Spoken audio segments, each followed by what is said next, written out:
Moteur à hydrogène. Je reviens là-dessus parce que, encore une fois, il y a le plus grand, je l'ai regardé d'ailleurs parce que je voulais savoir ce qui se faisait actuellement. Il y a la plus grande manifestation automobile, ou je sais pas comment on peut appeler ça, festival automobile le plus grand au monde qui se passe en Chine. Eh ben, Peugeot, Citroën, bon, les marques allemandes, donc toutes les marques en fait imposent un petit peu leur voitures modernes, celles qui vont faire rouler demain. Ils se sont tous cassés la gueule. Il n'y a pas d'autre mot. Il y a personne n'a été, prêt à apprendre ce qui se passe en Chine. En Chine, ils sont à l'heure actuelle en avance au moins 50 ans sur le reste du monde. Pourquoi? Eh ben, tout simplement parce que Trompinou et Poulinou, eh ben, ils ont décidé avec le président Chinilou, eh ben, ils ont décidé de partager la part du gâteau, que c'était trop gros pour un seul pays de devoir tout faire. Donc, du coup, ce qui est de l'automobile, c'est la Chine. Ce qui est de la robotique, c'est les États-Unis avec Elon Musk.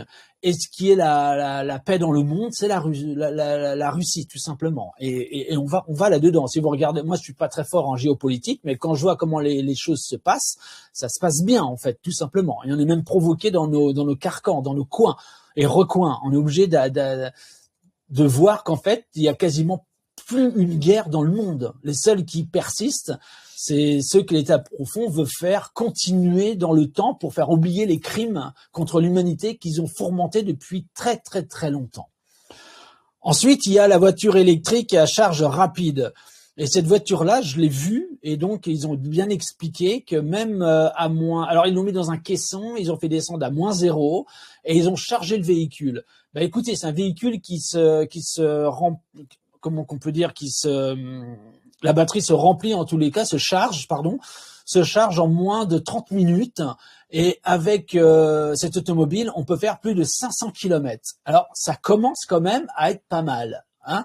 Moi, je pense qu'on pourrait rouler en électrique. C'est un choix de chacun, mais il faut au moins que cet électrique soit viable à 300% et qu'on nous laisse quand même un petit peu la main humainement sur le volant. Voilà, tout simplement. On a envie de revenir au manuel, qu'on puisse avoir pour les puristes, en tout cas, le manuel avec le levier de vitesse et avancer. Ça, je pense qu'il va falloir qu'ils l'entendent. C'est peut-être pour ça qu'on traîne des pieds, c'est parce qu'on a peur du tout électrique, on n'a pas envie d'être dans un iPad géant et puis ne plus rien avoir à faire. Voilà, c'est un petit peu l'appareil à photo où on met tout en automatique et en fait ce n'est plus vous qui prenez la photo, c'est l'appareil qui décide de la colorimétrie, de la lumière, du diaphragme, de la vitesse. Vous faites plus rien. Donc vous ne prenez pas ce que vous voyez en photo. C'est l'appareil qui prend en photo ce qu'il voit. Voilà. Bon on n'a pas envie d'être dans un iPad géant, on a envie d'être dans une voiture qu'on peut conduire aussi, manuellement. Donc la Chine là-dessus, elle est au top. Hein. J'ai vu des choses extraordinaires et je pense que les voitures électriques, elles vont vraiment vraiment bien fonctionner dans la location au grand public dans les grandes villes. Voilà, pour désengorger un petit peu. Donc ce sera des petits véhicules qu'on prendra à la carte et comme les vélos en fait, tout simplement. Donc on est en train d'y arriver. Ensuite, excusez-moi, je vais lever le verre parce que là, franchement. Entendez bien tout ce que je dis parce que c'est très important et vous pouvez vérifier, c'est des infos vérifiées et vérifiables. Ensuite, la Chine projette, alors ça, là, je l'ai vu, je l'ai lu, je me suis renseigné et j'ai été sur des forums chinois et j'ai regardé ce qui se disait, donc je faisais des scrims et je faisais traduire par Google. Et c'est réel en fait, ça se passe en Chine et c'est réel, tout le monde en parle à l'heure actuelle en Chine, ça y est, c'est lancé. Donc le président chinois a parlé d'un projet de téléportation quantique. Alors projet téléportation quantique et il fait voir comment ça fonctionne, comment ça pourrait fonctionner. Donc il fait traverser un humain qui arrive. Et il lui pose la question, d'où venez-vous? Et l'humain, il dit, je viens des États-Unis, je viens des Indes, je viens d'Égypte. Et en fait, il présente ça comme un projet. Mais c'est déjà acté, c'est déjà fait. C'est encore une fois, comme je vous l'ai dit la dernière fois, nom de Dieu dans la ville de Foix, il était une fois, un projet qui fait foi. Eh ben, c'est la Chine qui dit que déjà, ils ne peuvent pas dire qu'ils vont lancer un projet si ce projet n'est pas déjà acté, car ils ne peuvent pas, à l'heure actuelle, se tromper. Les journaleux, les merdeux, n'attendent que ça, en fait. Une fausse note pour dire, ah, vous voyez, tout se casse la gueule, tout ça, c'est faux.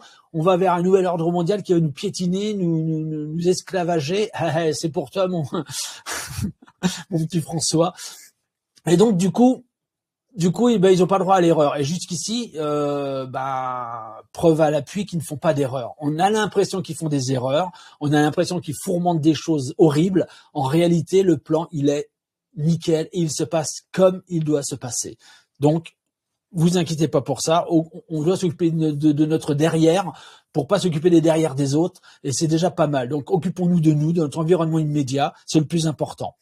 Ensuite, j'ai été sur un site américain qui parle de projets divers et variés. Et dans ce forum, il faudrait que je garde les liens en fait pour les envoyer parce que après c'est irretrouvable en fait. C'est noyé dans la masse et je le regrette. Il faut vraiment que je pense à récupérer les liens pour vous les mettre pour que vous alliez vous-même aller voir. Mais bon, je l'ai fait, j'ai écrit, j'ai bien acté. En tout cas, il parle de réplicateurs pour fin 2029. Voilà. Donc 2030, 2029, 2030. Je pense que l'agenda, il est pas mal parce qu'en 2030, on devait connaître des choses, des chamboulements qui devaient nous faire pas mal de dégâts. Et d'un coup, il y a des modules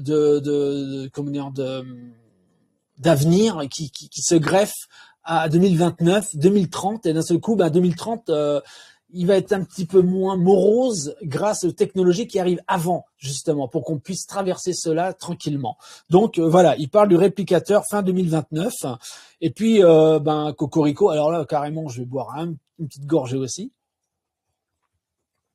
Le faux Bill Gates, il est entre les mains du tribunal américain militaire, et donc il est en train de pleurer tous les larmes de son corps. Voilà, c'est foutu. Ce faux Bill Gates, c'est un acteur encore une fois, mais il faut qu'il joue son rôle et qu'on le voit aller en prison ou alors voire plus, parce que crime contre l'humanité, ça peut aller loin.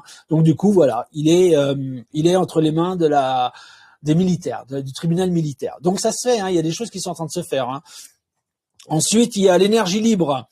Après le soi-disant manque de carburant, on commence à voir émerger, par exemple, les véhicules à hydrogène qui commencent à émerger, avec lesquels on pourrait faire 1000 bornes avec un pipi dedans, avec une goutte d'eau, avec un verre d'eau, on pourrait faire des 1000 kilomètres. Donc c'est pas mal. Et donc, du coup, il commence à parler des énergies libres, des énergies où vous n'auriez pas à vous lever le matin pour aller travailler, pour payer votre électricité. Cette électricité qui vous chauffe, qui fait les voitures électriques, qui fait cuire l'alimentaire, qui fait tourner les frigos, qui fait le fer à repasser, et ainsi de suite.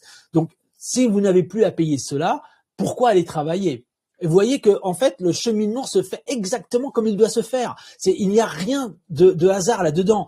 Et puis, il y a la génération quantique qui arrive, donc on va le prendre en plein fouet, donc il va falloir quand même s'y attendre. Il y a plein de choses qui vont changer là-dessus.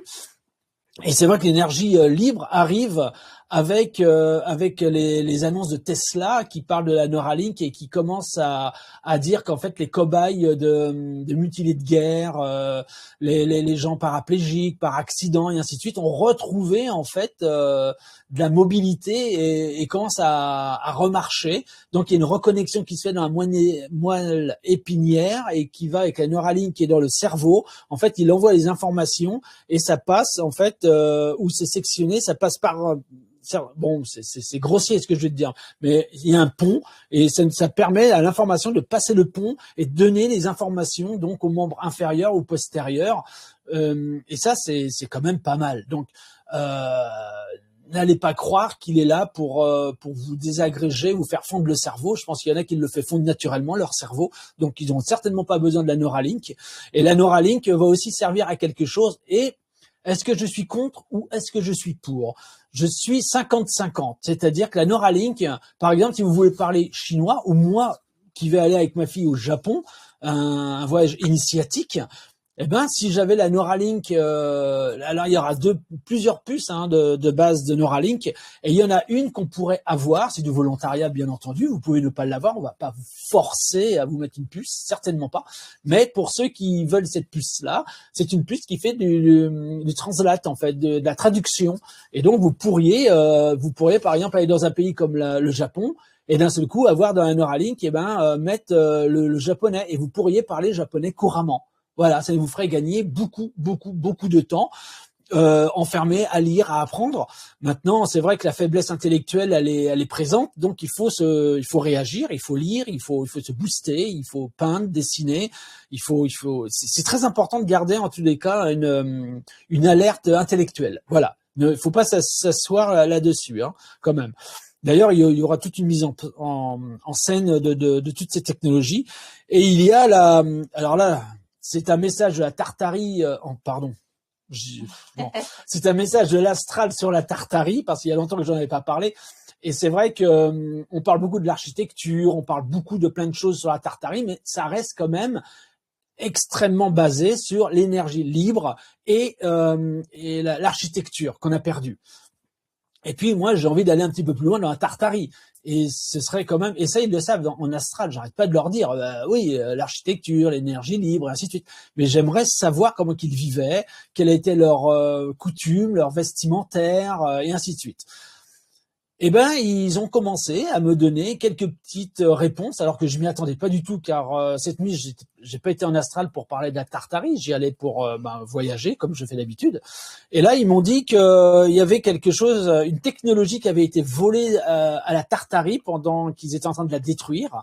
Et donc, écoutez, je l'ai noté. La Tartarie, donc ça s'appelle l'olioïde. Alors moi, alors on peut l'écrire en plusieurs fois, c'est ça, Chloé. Il y a plusieurs. Sur Internet, j'ai vu avec le H, comme tu l'as écrit toi, ou sans le H. Voilà. Alors. Au début du mot. Oui, voilà. Donc. Est-ce que tu peux épeler le mot? Oui. Alors L apostrophe H O L O I avec deux petits points sur le I. Comment ça s'appelle, le deux petits points sur le I? Ça s'appelle comme ça. D'accord. Le 1 avec alors, le I avec deux petits points. N'est-ce pas les petits loups? D'accord. Un D et un E. Holoïde. Donc voilà, je l'ai mis dans le chat pour ceux merci. Qui sont dans le chat. Et donc ça vient de la Tartarie. Et donc les industriels qui ont détruit la Tartarie se l'ont approprié.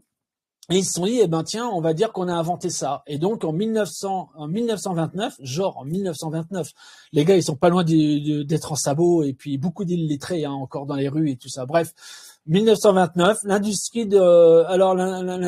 humaine dit qu'ils ont inventé l'holoïde. Et bon, c'est compliqué à bien expliquer, donc je vais pas vous donner une thèse scientifique là-dessus, mais je pense que ça mériterait qu'on en parle un petit peu. Oui, mais vous trouvez facilement, en tout cas, le nom du monsieur là, je l'ai plus en tête. Tu l'as noté toi? Non, je l'ai pas noté, mais en 1929, celui qui s'est approprié du coup cette. Ouais, tu m'as envoyé un lien, donc c'est un Allemand. Oui, c'est un Allemand. Très mais juste. Bon, en astral, c'est pas le nom du monsieur qui comptait dans le message. Alors, voilà, Chloé, je regarde si je vois le nom quand même. Archive des faits, Paul Swartz. Swartz. Comment ça c'est? S-C-H-A-T-Z. Paul Swartz. C'est comme ça que je le dis. En tout cas, qui dit qu'il l'a découvert en 1929. Voilà.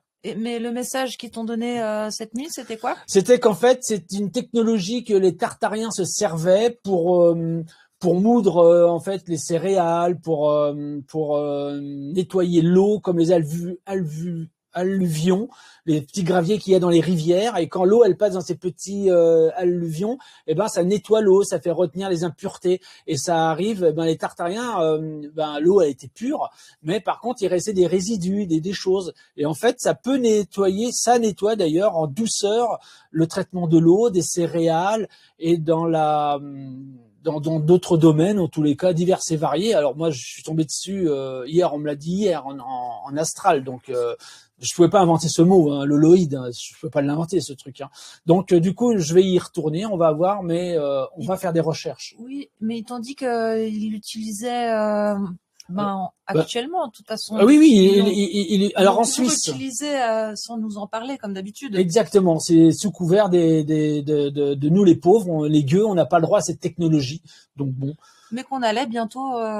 Qu'elle allait bientôt être mise à dispo, quoi. À dispo, oui. C'est pour ça que je pense l'astral m'a parlé il y a 5 ou 6 ans de la tartarie. Maintenant, il me parle de l'olioïde, où on n'en a jamais entendu parler, et je pense que ça va arriver. Voilà pourquoi vous l'avez en info en première page de l'astral. Alors, je vous le dis en 2 mots, hein, après on va passer au live questions-réponses, mais ça, c'est quand même assez important. L'holoïde est un objet géométrique tridimensionnel fascinant inventé par Paul Schwartz en 1929, c'est totalement faux, qui se distingue par son mouvement de roulement oscillant et ininterrompu sur une surface plane. Il est formé par l'enveloppe convexe de 2 cercles de même rayon, orthogonaux et dont chacun passe par le centre de l'autre. Mouvement unique, il roule en décrivant un mouvement à bascule, inversion, entre parenthèses, sans s'arrêter, nécessitant un minimum, et c'est là, d'énergie. Donc, un gain d'énergie, encore une fois, ils s'en servent parce qu'ils n'usent pas d'énergie et que nous, on paye notre électricité, en fait. Géométrie, sa forme souvent décrite comme bizarre, et vous allez voir, c'est très étrange, ce n'est vraiment, clairement pas humain. Clairement pas humain. Sa forme bizarre, déroutante, possède une seule face et aucun coin. Vous allez voir, c'est vraiment très étrange. Alors Chloé, elle a tout de suite vu le mouvement et elle m'a expliqué comment il pouvait rouler sur lui-même avec toutes ses arêtes. Elle l'a tout de suite vu. Oui, mais il y a des vidéos, hein, de toute façon. Oui, en plus, oui. Et donc l'origine a été découverte, Paul Zahn, usage au-delà de l'objet de curiosité, l'holoïde est utilisé dans les applications techniques mélangeurs pour ses propriétés à flux. Bon, ben voilà, après. C'est utilisé en pharmaceutique, c'est déjà... l'agraire, oui. Et ils s'en servent même pour faire de l'énergie. Donc, en oxydant, comme ça, dans un liquide, ça produit de l'énergie. Et surtout, il n'y a aucune force qui casse, qui détruit. Ouais, c'est très doux, voilà. C'est une force douce. Oui, et c'est captivant de le voir tourner comme ça. C'est fascinant de le voir tourner sur une table. Vous le faites partir et il part dans tous les sens, mais il roule. C'est fascinant. Bon, voilà. En tous les cas, c'était voilà. Tu avais un deuxième message. Je sais pas si tu vas en parler ce soir, mais c'était par rapport aux êtres. Tu avais rendez-vous pour parler avec des êtres. Oui, alors là, est-ce que tu en parles en fin de live ou peut-être en fin de live. Tu peux me le rappeler? Oui. Les êtres. C'est les distants. Les distants. Vous me rappellerez les petits loups si j'oublie. En astral, effectivement, ils m'ont parlé d'êtres qui sont là pour nous aider, pour nous donner pour nous dévoiler un petit peu le plan qui se passe en ce moment, car ils sont pas inquiets, mais ils disent tout simplement que ça peut aider vraiment à éveiller encore plus d'âmes, tout simplement. Et en astral, ils se font appeler ils se font appeler les distants parce qu'ils sont entre 2 strates de vie tridimensionnelle. Ils sont placés là et ils surveillent en fait un petit peu c'est un petit peu les gardiens d'une grande porte pour pouvoir aider à la vérité, à la souveraineté, au bien-être, à la bienveillance. Et du coup, ce qui se passe sur Terre, sur notre plate-monde, malheureusement, ça intervient, ça peut produire des effets indésirables aussi dans les strates supérieures et parallèles. Et donc, du coup, ils sont là aussi pour atténuer tout cela et faire en sorte que restons positifs et aimons-nous vivants, car on vit des moments extraordinaires. Je reviendrai sur ces distants parce que c'est comme ça qu'ils se font appeler, et j'espère que je pourrai en faire en tout cas un dessin sur ma tablette graphique. Je vous ferai voir de quoi ça a l'air. Et voilà, c'est quelque chose aussi que vous méritez, c'est cette vérité, ces choses que je reçois en message, et c'est très important que je vous les offre. Et puis offrez-le aussi tout autour de vous. Oui, et bon, t'en parleras à la fin encore, c'est ça, un peu Oui, plus oui, en un petit détail, peu, ouais, un parce petit peu, que ouais. ils vont en parler à d'autres comme toi qui Oui. font des lives, par exemple, pour pouvoir divulguer au maximum. Exactement. Donc j'espère Mohamed Diallo, j'espère Alexis Cossette, j'espère D'autres, oui, Antoine, j'espère comment dire la vie sainement là, comment c'est vivre sainement, vivre oui. sainement. J'espère qu'ils auront l'information, c'est très important. Je suis pas un privilégié, je veux pas juste moi l'avoir, voilà, tout Oui, simplement. mais ils ont bien précisé, ils t'ont dit quand ils t'ont divulgué ce message que Que ça va ils se allaient faire. en parler maintenant, c'était le moment Voilà. à plusieurs êtres. Voilà. Et puis ensuite, bon bah après on va commencer le, le live question-réponse.